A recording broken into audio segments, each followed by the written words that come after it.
గతంలో ఎమ్మెల్యే గారు 5 కోట్లు వర్క్ తీసుకొని వచ్చి అభివృద్ధిని ఎంతో ఘనంగా చేయాలని చూస్తే కొంతమంది నాయకులు అధికారులు వర్కులు కాకుండా అడ్డం పడుతున్నారు లోకల్గా అని అంటున్నారు. దీని మీద మీ విశ్లేషణ?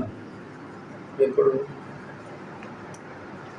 గతంలో అంటే ముందు 5-6 కోట్ల వర్కులు జరిగినాయి.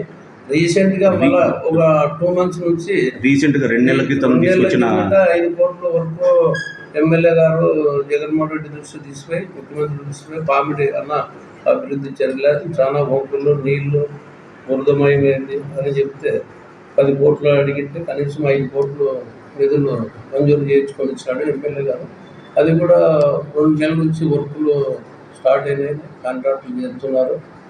దానికి తోడు జనరల్ ఫండ్ అంటే అవన్నీ మొత్తం తీర్మానాలు తీసుకొని అన్నీ ఎక్కడైతే ఇబ్బంది ఉందో అక్కడంతా మొదలుపెట్టి వర్కులు చేస్తున్నారు. దీనికి ఎవరు అధికారులు ఏమీ ఇబ్బంది పెట్టలేదు, ప్లస్ నాయకులు అనే వాళ్ళు కూడా ఏమి ఇబ్బంది పెట్టలేదు. కొన్ని చోట్ల చోటామోటా నాయకులు కొన్ని విషయాల్లో అడ్డం పడతామంటే కొంతమంది నాయకులు ఫోన్ చేసి కొద్దిగా చూసుకొని పోండి అనే మాట వస్తూ ఉంది. అది మా దృష్టికి అయితే ఇంతవరకు ఏం రాలే, కానీ సాఫీగానే వర్కులు జరుగుతున్నాయి. అది మేము కూడా లోకల్గానే ఉంటాం కాబట్టి మా దృష్టికి అయితే ఇంతవరకు ఏం రాలేదు. ఎమ్మెల్యే గారి దృష్టికి ఏం పోలే. ఆయన ఎస్టిమేట్ ప్రకారం ఏ వర్కులు అయితే ఏ ఏరియాలో శాంక్షన్ అయ్యాయో దాని ప్రకారం వర్కులు సాఫీగానే జరుగుతాయి.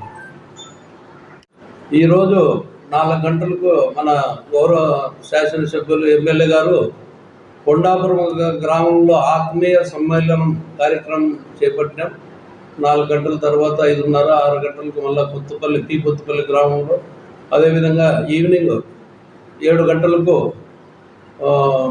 మన వాసవి కళ్యాణ మండపంలో వ్యవసాయ సోదరులందరితో కలిసి ముఖాముఖి సమ్మేళనం అది మాట్లాడాలనుకున్నాం. ఇది ప్రోగ్రాం. ఈరోజు అందరూ కార్యకర్తలు, నాయకులు, మండల లీడర్లు, సర్పంచులు, ఎంపీటీసీలు, పాత్రికేయులు అందరూ కలిసి ఈ ప్రోగ్రాంని విజయవంతం చేయవలసిందిగా కోరుతున్నాం.